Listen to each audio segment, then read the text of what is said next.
Lectura del libro del Éxodo.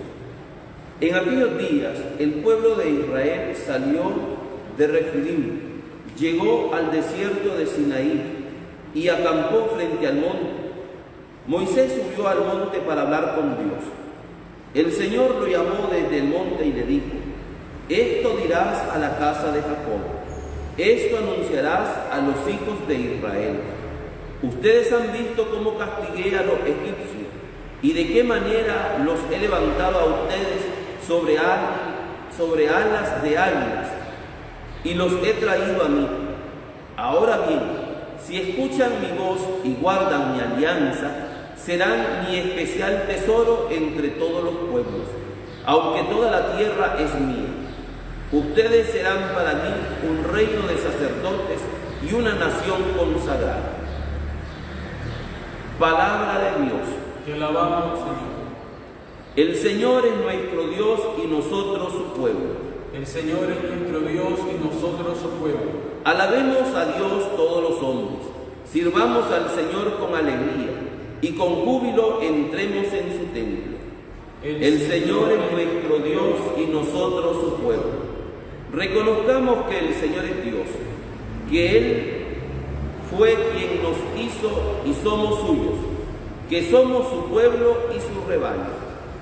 El Señor es nuestro Dios y nosotros su pueblo. Porque el Señor es bueno, bendigámoslo, porque es eterna su misericordia y su fidelidad nunca se acaba. El Señor es nuestro Dios y nosotros su pueblo. Lectura de la carta del apóstol San Pablo a los romanos. Hermanos, cuando todavía no teníamos fuerza para salir del pecado, Cristo murió por los pecadores en el tiempo señalado. Difícilmente habrá alguien que quiera morir por un justo, aunque puede haber alguno que esté dispuesto a morir por una persona sumamente buena. Y la prueba de que Dios nos ama está en que Cristo murió por nosotros cuando aún éramos pecadores. Con mayor razón, ahora que ya hemos sido justificados por su sangre, seremos salvados por Él del castigo final. Porque si cuando éramos enemigos de Dios fuimos reconciliados con Él por la muerte de su Hijo, con mucha más razón, estando ya reconciliados, recibiremos la salvación participando de la vida de su Hijo. Y no solo esto, sino que también nos gloriaremos en Dios por medio de nuestro Señor Jesucristo, por quien hemos obtenido ahora la reconciliación. Palabra de Dios. Te alabamos, Señor. Aleluya. Aleluya. Aleluya. El reino de Dios está cerca, dice el Señor. Arrepiéntanse y crean en el Evangelio. Aleluya. Aleluya. Aleluya.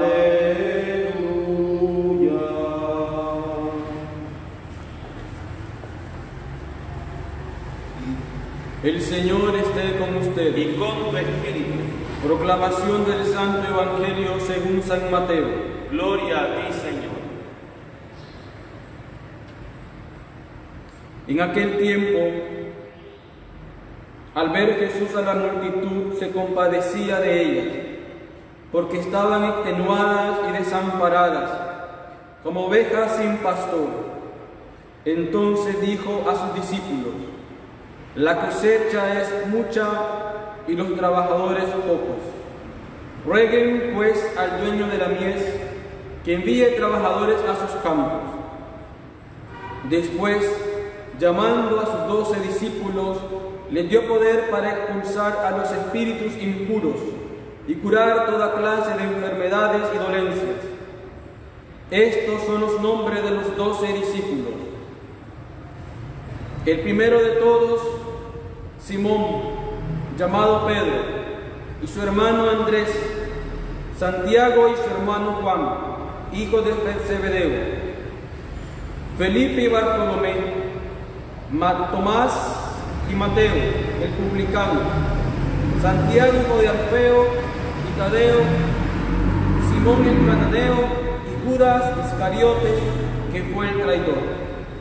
A estos 12 los envió Jesús con estas instrucciones: no vayan a tierra de paganos, ni entren en ciudades de samaritanos, vayan más bien en busca de las ovejas perdidas de la casa de Israel.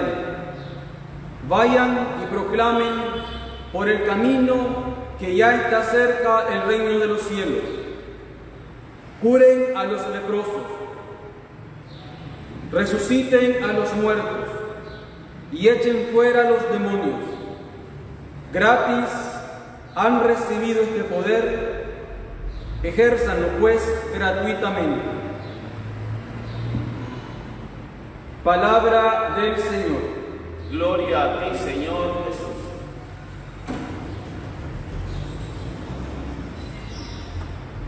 Habiendo culminado ya prácticamente las solemnidades, ya solo nos queda una, que es la del Sagrado Corazón de Jesús. Esta solemnidad es propia del tiempo ordinario que se celebran pasada la cincuentena de Pascua. Pues ya en este domingo nos vemos injertados en el corazón ya de este tiempo ordinario, y que luego también de haberlo interrumpido por las celebraciones de Cuaresma y Pascua, pues ahora la Iglesia en este 11º domingo del tiempo ordinario nos ubica con unas lecturas, con una palabra interesantísima, o más que interesante, muy buena. Y es que el centro de esta palabra va a estar en la elección. Tanto en la primera lectura como con el Evangelio nos encontramos prácticamente con la elección de los dos pueblos, de las dos grandes naciones santas. En el Éxodo, con la elección del pueblo de la antigua alianza, el pueblo que Dios escogió como suyo, y en el Evangelio, con la elección del nuevo pueblo de Dios, de la nueva alianza, con la elección de los 12 apóstoles.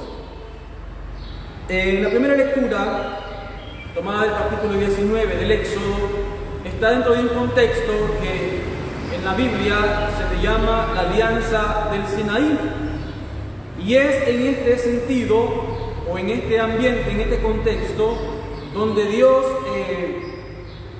hace la elección de su pueblo de una manera superior, porque el Señor va a decir: ustedes son mi pueblo, son una nación santa, un pueblo adquirido por mí, por Dios. Pero antes de esto, antes de que Dios vaya a decirle a Israel que ellos son el pueblo de su propiedad, que los ha adquirido, Dios hace una cosa interesante en lo que le manda a decir al pueblo por boca de Moisés. Di a Israel: ustedes han visto cómo castigué a los egipcios y de qué manera los he levantado a ustedes sobre alas de águila y los he traído a mí. ¿Qué es esto?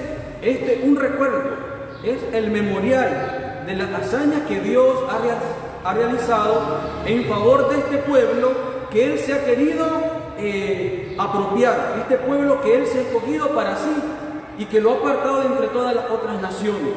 ¿Qué ha hecho Dios? Ha obrado grande hazaña en favor de este pueblo, en favor de Israel, su pueblo santo. Y posterior a esto, Dios le dice: ahora bien, si obedecen mi voz y guardan mi alianza, serán mi especial tesoro entre todos los pueblos, aunque toda la tierra es mía. Pero ustedes son ese pueblo con el cual yo me voy a prendar. Pero ¿cuál va a ser la petición que les va a hacer Dios para que de verdad ellos, Israel, sea su pueblo, que obedezcan, que sean obedientes. ¿A qué cosa? A la alianza que Él está haciendo en el Sinaí con este pueblo, que sean obedientes a sus mandatos. Diferente Israel, el pueblo del Señor, diferente a los otros pueblos, a las otras naciones, a los paganos, porque el hombre que no es parte del pueblo de Dios, ¿qué busca?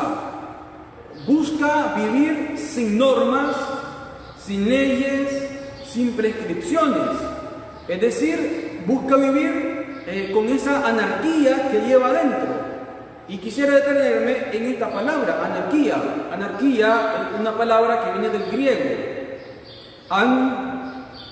Arge. An es un prefijo griego, que es un prefijo de negación, que se traduce como no o sin. Y arge en griego es la raíz de la palabra principio. Es decir, anarquía es sin principio. Pero la política como un principio moral o normal. Pero más allá de verlo desde una filosofía política, desde un principio normativo y legal, viene referido esta palabra arge al principio existencial o creacional, en el principio de las cosas. Cuando Dios da la ley, cuando Dios hace una alianza con su pueblo, no es para quedarse en normativas, en cánones, en códigos legales que vendrán más adelante, lo veremos en la historia de la salvación, a aplastar a Israel. No, sino que al darles normas y leyes, ¿es para qué? Para que en ellas encuentren un principio de vida, un principio vital, encuentren el alma, la razón de ser de Israel. Israel es diferente a los otros pueblos, ¿por qué? Porque vive bajo la dirección de Dios. Israel, el pueblo creyente, o más bien, para personalizarlo más, cada creyente hebreo, ¿por qué era diferente de los otros? Porque se dejaba guiar por la voluntad de Dios y no por sus propios criterios, la anarquía que les decía. No, ¿por qué? Porque en estas normas, más que encontrar un código moral y legal, encontraba palabra de vida eterna. Y a esto lo van a cantar muy bien los salmos. Lámpara es tu palabra para mis pasos, Señor. Tu palabra es más dulce que la miel de un panal que destila. Y así como esto, habrá otros términos que los salmistas van a referirse a la normativa del Señor, a la palabra del Señor. Porque nunca los hebreos, nunca el pueblo de Dios ha encontrado en estas normas un código legal. ¿Qué ha encontrado en estas normas? Ha encontrado palabra de vida eterna. Y frente a esto, los paganos, ¿qué van a hacer? Van a tropezar. ¿Por qué? Porque el mundo, los no cristianos, ahora hablando del nuevo pueblo de Dios, los no creyentes, buscan, el hombre, por su naturaleza, busca vivir sin normas, sin leyes, que nadie les domine. Al punto que los filósofos, habrán unos filósofos existencialistas, por ejemplo Nietzsche, que es del siglo antepasado, del siglo XIX, él va a escribir en un libro que se llama Así habló Zaratustra, hablando de unas metamorfosis en el alma del hombre. Del hombre, va a decir Nietzsche, del hombre que se transforma en camello, del camello que se transforma en león y del león que se transforma en un niño. ¿Y para qué? Para buscar el superhombre que se deja guiar por sus normas, por sus valores. ¿Y cuáles van a ser estas normas? Van a ser las propias que él se va a hacer. Es decir, sin ser señor de sí mismo, ser amo de sí mismo, ser Dios de sí mismo. Y que esto es la anarquía, fruto del pecado original. Frente a esto, ¿qué hace Dios? nos da normas. Normas de vida, sí.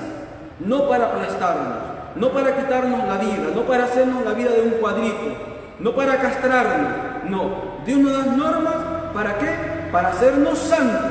Por eso Él les va a decir: si ustedes obedecen y guardan mi alianza, serán un pueblo santo, consagrado a Yahvé, consagrado a Dios.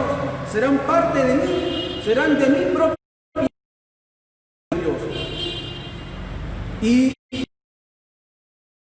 por la elección que hace Jesús del nuevo pueblo, el nuevo pueblo inaugurado ahora por la elección de los 12 apóstoles, ¿qué es lo principal? También Jesucristo les va a dar unas normativas.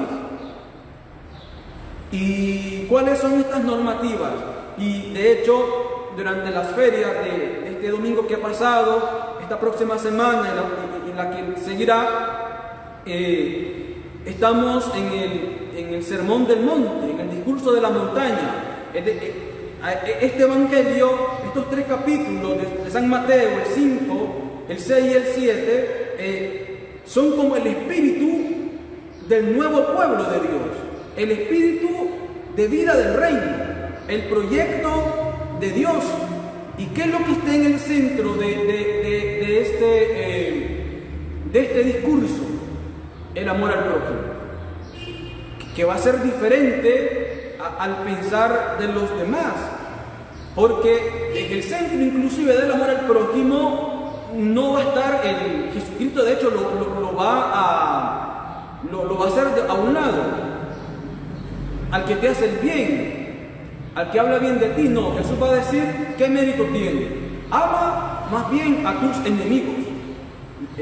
Por así decir, el de los mandamientos de la nueva pueblo de Dios va a estar en 2 cosas: en la fe, en la resurrección y en el amor al enemigo. Si Israel, el antiguo pueblo, o el pueblo de la antigua alianza, recibió normas y mandatos en el Sinaí, hoy Jesucristo, con su misterio, con el anuncio del reino, nos da o nos resume 2 cosas: en la fe, en la resurrección y en el amor al enemigo. Y esta al final se resumen en una sola cosa. ¿Por qué? Porque, ¿qué significa amar al enemigo? ¿Por qué el enemigo, por qué el hombre no es capaz de amar al enemigo, al que le hace el mal?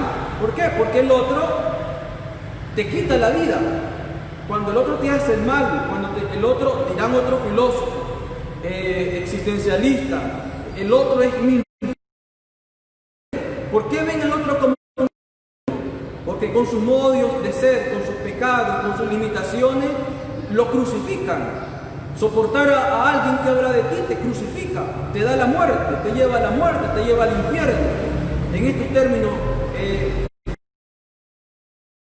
filósofos existencialistas, el que te pone una zancadilla, el que te habla mal de ti, o tu esposo que se ha ido con una mujer, o tu mujer que se ha ido con un hombre, o los hijos que uno te en el alcohol, o que nunca te hacer. Al final, ¿qué son? Son un infierno, te quitan la vida. Pero ¿por qué los cristianos somos capaces de dar la vida por el enemigo?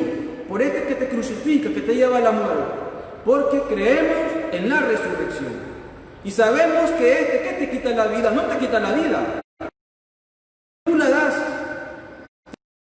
Para ti, las palabras que va a decir Jesús en San Juan, el capítulo 10, a mí nadie me quita la vida. Yo la doy porque quiero, porque tengo poder para recuperarla nuevamente. Así decimos los cristianos también, ante el otro que es infiel. ¿Por qué? Porque tú tienes el poder, gracias al Espíritu que has recibido, de volver a recuperar la vida. Por esto los mártires también dan la vida, porque tienen poder, gracias a este Espíritu, de poder recuperarla. Esto es ser cristiano, hermanos. Muchos podrán decir, el mundo podrá decir, ¿qué es ser cristiano? Pues ir a una misa aburrida los domingos, o rezar, pasar rezando, el rosario, que hora santa, que hacer obras de caridad. No, eso no es ser cristiano. Ser cristiano es creer en la resurrección de Jesucristo y amar a tus enemigos. Eso es ser cristiano. Si tú cumples esto, tú estás cumpliendo la normativa del nuevo pueblo de Dios, aquello que Jesús nos ha dejado en el espíritu propio del reino de Dios. Esto es lo que está en el centro y esto es lo que tenemos que descubrir y en esto tenemos que adentrarnos, y no como una norma porque ni modo hay que morir por los demás, porque hay que soportar a los demás. No contento, porque en esta palabra encontramos la vida eterna.